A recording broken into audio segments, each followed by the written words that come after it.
नमस्कार मंडळी, मी अविनाश खरात आपल्या सगळ्यांचं पुन्हा एकदा स्वागत करतो माझ्या या नवीन एका ब्लॉग वरती। तर आज मी आमच्या गावातील एका डोंगरावर असणाऱ्या देवळावर चाललेलो आहे। तर चला तुम्हाला दाखवतो ते कसं आहे। चला तर आता मी चाललोय बुलेट घेऊन माझी रस्त्याने बघा, साऱ्या रस्त्याला बघा पाऊस झालेला दिसते। आता पावसाचं वातावरण आहे आणि पावसाच्या वातावरणामुळे तुम्हाला बघा रस्ता सारा वाला दिसतोय। आणि ह्या पुढे आलं की बघा हे चौकात बघा गणपती बसलेला आहे आणि या चौकातनं बघा वरच्या अंगाला आपण वळाल आणि या डोंगराला बघा जोरांडी आहे म्हणतात आणि त्याच डोंगरावर बघा हे जोरांडी याचं देऊळ आहे, त्याच ठिकाणी आपण जाणार आहे।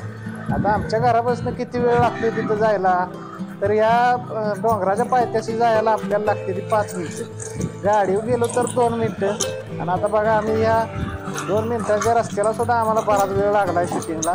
तर चला जाऊया आपण असंच पुढं वाटेनं बघा हिरवीगार झाडं दिसते ती तुम्हाला। आता हे बघा आलो आम्ही डोंगराच्या पायथ्याशी। आता इथं बघा थोडासा चढ लागलाय आणि या चढातनं आपण पुढे गेलो की बघा तुम्हाला ह्या डोंगराच्या पायथ्याला मी पोचलेलो दिसेनच। हे बघा आता हे डोंगर दिसतोय बघा, अजून तर लई लांबच दिसतोय डोंगर, पण आता इथंच रस्त्याला मी एका बाजूला गाडी थांबवणार आहे आणि गाडी थांबवून वर जाण्याचा प्रयत्न करणार आहे। तर जर कोणाला व्हिडिओ आवडला असला तर लाईक करा, कमेंट करा, शेअर करा, सबस्क्राईब करा। चला तर आता मी या ठिकाणी गाडी थांबवतो आणि गाडी थांबवून या पायथ्यानं हळूहळू वर जातो। चला या माझ्यासोबत आता पुढं।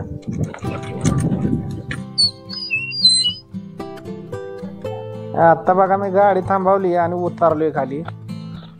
चला तर आता जाऊया पुढं।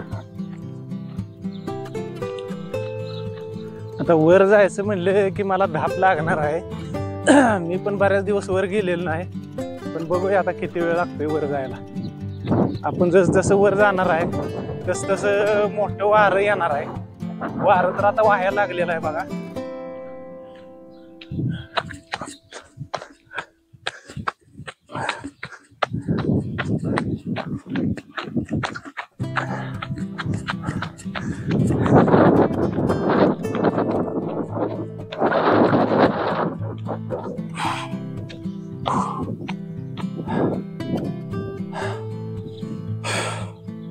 पाठीमागं जी पाणी दिसतंय ते आहे आंधळी धरण। त्याला अजून वर जायचं आहे आपल्याला।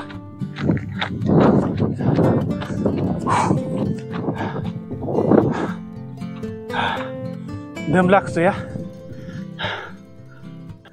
थोडासा, आता वर पळाल्यामुळे दम लागलेला आहे, त्यामुळे आता मी या ठिकाणी जरा विश्रांती घेतो।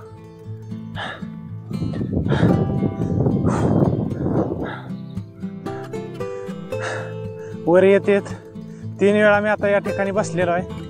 मला वाटतं अजून 2 वेळा तरी एका जागेवर बसावं लागेल, खूपच वर आहे आणि धाप लागते बघा। जरासा आता पळतो बघा, या डोंगराला वर जायचा प्रयत्न करतो। लेच खोचक दगड आहेत इथं, थोडं गावात उगावलंय। आता ही पळत पळत मला धाप लागलेली आहे। बघूया आता किती आपण पळतोय वर। बऱ्याच दिवसातनं पळत असल्यामुळे मला धाप लागली, थोडंसं आता थांबतो इथं दगडात। आता या दगडातनं वर जायचं अवघडच आहे, इकडे तिकडे पाऊल टाकून कसं तरी वर जाण्याचा प्रयत्न करणारच आहे मी। हे बघा आता वर चढली। आता अजून एकदा पिकअप घेतो, थोडंसं राहिले अंतर, आता जातो वर। तो बघा वर पिवळा झेंडा लावला आहे बघा, त्याच ठिकाणी आहे बघा जोरांडी याचं मंदिर।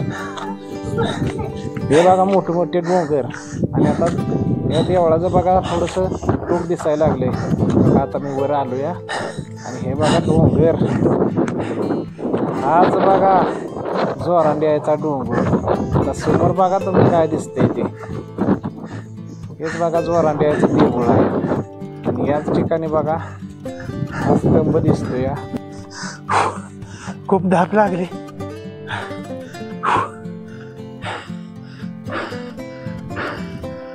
आता मी वर पोचलेलो आहे डोंगरावर। आता मी थोड्याशा वाटाण्याच्या शेंगा घेऊन आलेलो आहे, त्या खातो आणि मग बघूया आपण हे मंदिर कसं आहे।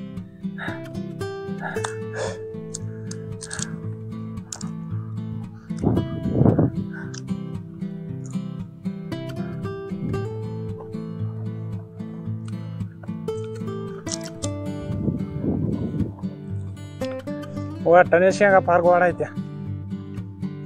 येताना रानात उचलले ते थोड्याशा सातात आहे त्या खातून मग बघूया.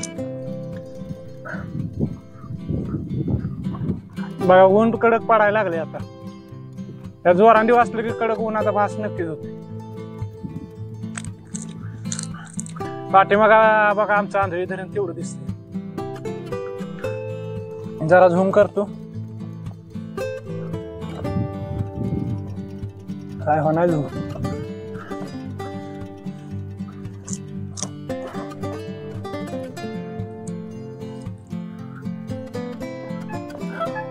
नमस्कार मंडळी, मी अविनाश खरात आपल्या सगळ्यांचं पुन्हा एकदा स्वागत करतो माझ्या या नवीन ब्लॉग वरती. तर मी आज अशा ठिकाणी पोहोचलेलो आहे जे ठिकाण आहे माझ्या गावापासून अतिशय उंच ठिकाण आणि त्या ठिकाणावरती आहे हे छोटस जोरांड्याचं देऊळ. पाठीमागं बघताय तुम्ही. तर आमच्या गावामध्ये 2 डोंगर आहेत. एकाचं नाव आहे जोरांडी आणि एकाचं नाव आहे भोरांडी. तर ह्या ज्या ठिकाणी आता मी उभा आहे ते आहे जोरांडी आणि जी पाठीमाग अजून एक डोंगर दिसतोय त्याला म्हणतात भोरांडी. तर चला बघूया आता या जोरांडीवरती असणाऱ्या जोरांड्याचं देऊळ कशा पद्धतीचं आहे ते. हे बघा कोरीव दगडात बांधलेलं हे जोरांड्याचं देऊळ. कलर हे दिलेला आहे. चारी बाजूनं दाखवतो तुम्हाला. बघा दगडी काम आहे. त्या काळी बघा सिमेंट वगैरे काय नव्हतं वापरायला. आणि हे बघा खोलदरी. आणि या डोंगराचं वैशिष्ट्य एकच झाड आहे इथं वडाचं. बघा समोर दिसतंय आणि त्या पलीकडे दिसतोय ते बघा बोरांडी. हे 2 डोंगर जोरांडी आणि बोरांडी. बघा ही दुसरी बाजू कशी सगळं काम दगडामध्ये केलेलं आहे बघा या जोरांडीचं. आता ही समोरच्या बाजूला आपण जाऊया. बघा चारी बाजूनं आपण सगळ्यांनी काय बघितलं तर हे सगळं काम हे दगडच आहे. आतमध्ये जाण्याचा आता आपण प्रयत्न करूया. बघूया आतमध्ये कशा पद्धतीचं देऊळ आहे आणि आतमधली मूर्ती कशी आहे. बघा हे आतमध्ये कशी मूर्ती सुरेख अशी आहे. 2 मूर्त्या या ठिकाणी बसवलेल्या आहेत बघा. पलीकडच्या बाजूला एक जुनी दिसतीय आणि एक नवी दिसतीय. कुणी ठेवलेली आहे नवीन माहित नाही पण पूर्वीची एक तर आहे. आणि हेच बघा दगडी बांधकाम सगळं. छताची बाजू बघू शकता तुम्ही. असं अखंड दगड ठेवून हे मंदिर बनवलेलं आहे. विशेष म्हणजे आम्हाला हा प्रश्न पडलाय की या डोंगराला पायऱ्या नसताना एवढे दगड वर आणले कुणी आणि हे मंदिर बांधले कुणी. जर कोणाला माहित असेल गावातल्या लोकांना तर कमेंट मध्ये सांगा. आपण पुन्हा एकदा त्याच्यावर व्हिडिओ बनवूया. हे दगड आणले कसे हा फार मोठा कुतूहलाचा प्रश्न आहे. का इथं देवळी सुद्धा छान केलेली आहे. आणि हेच बघा आमचंच गाव या डोंगरावरून तुम्हाला दिसतंय ते. आता इथून खाली जाऊन मला अजून गावातील काही लोकांच्या मुलाखती घ्यायच्या आहेत. त्यांना काय माहिती आहे का या देवळाची ते बघायचं आहे. मंडळी आता मी आलेलो आहे आंधळी गावातील एका वयस्कर व्यक्तीपाशी. ज्यांना काय माहिती आहे का या डोंगरावरल्या देवळाची ते विचारूया.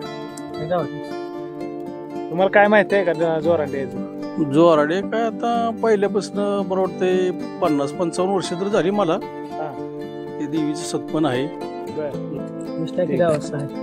मंडळी मी अजून एका व्यक्तीपाशी आलेलो आहे जे या गावचे वरिष्ठ नागरिक आहेत.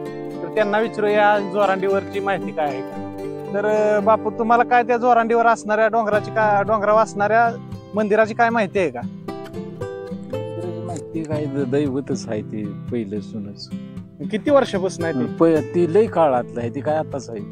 तरी एक 500 वर्ष झालीत का त्याला? काय तर सांगता येते. लईच काळातलं आहे. जुनं आहे. ते काय नवीन नाही.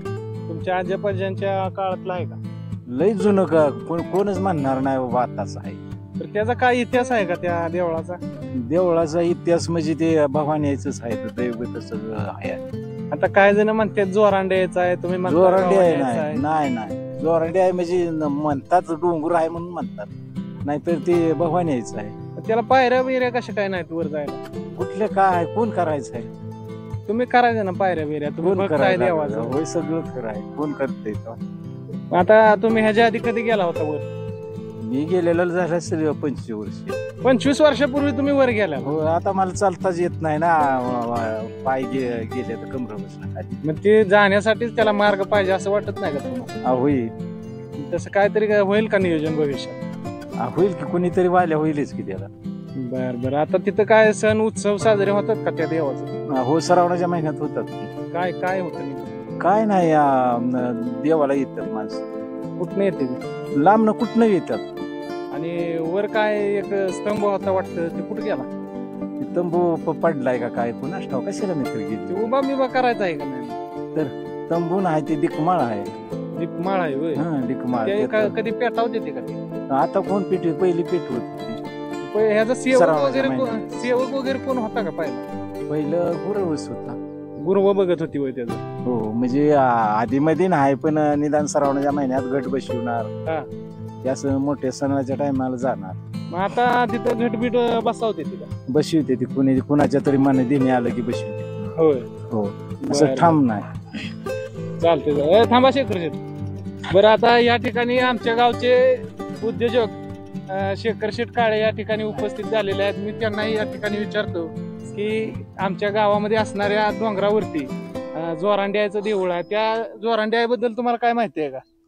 जोराड्यामध्ये श्रावण महिन्यात येतात माणसं. श्रावण महिना पूर्ण लांबून लांबून येतात बाहेर गावांवर. हा आणि तिथं मला असं समजलं की तिथे एक दीपमाळ होती, ती पडलेली आहे. हा दीपमाळ पडलेली आहे, जरा ते खराब झालेली आहे. मग ते आपल्या सहकार्यातून उभी करता येईल का? करता येईल की, त्याला काय अडचण आहे. तर मला असं वाटतंय की आपण या गावचे ज्येष्ठ नागरिक तर आहात, युवा उद्योजक आहात. आपले या गावामध्ये बऱ्याचशा लोकांना तुम्ही रोजगार दिलेला आहे. तर मला असं वाटतंय की तुम्ही त्या ठिकाणी थोडंसं लक्ष घालून ती दीपमाळ उभी करण्याचा प्रयत्न करावा. करू आपण, नाही काय अडचण. चालतंय, मग भेटूया आपण त्या ठिकाणी. धन्यवाद. थँक्यू. जाऊ. तर मंडळी मी अजून एका